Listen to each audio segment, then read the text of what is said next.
I choked her. That wasn't me that day. That's what Nyesha Crockett told detectives she did to her daughter during a 5-hour interrogation. Now, the jury just hearing those words as they were watching that interrogation video. Crockett's charged with murdering her 11-month-old son and abusing her 14-month-old daughter. WSBT-22's Zach Crenshaw is live in South Bend right now. And Zach, a lot has just happened. Yeah, a huge development today, Rick.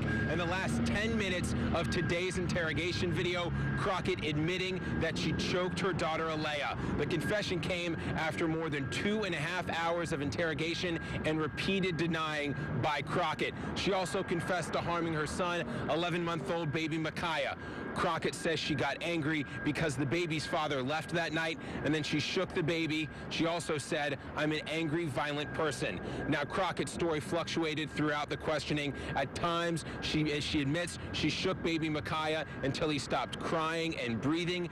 Other times, though, she says she barely shook him, and when she put him down, he was still breathing and crying. So very different stories from her throughout the video, but ultimately confessions to both the daughter and her son. And Zach, I know there are a couple of hours of video still to watch. What happens after that?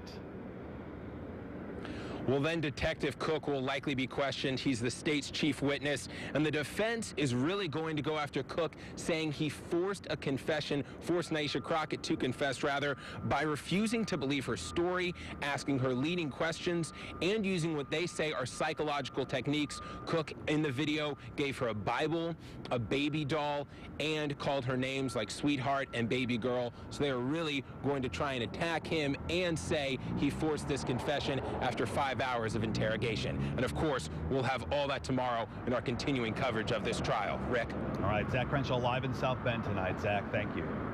With 6.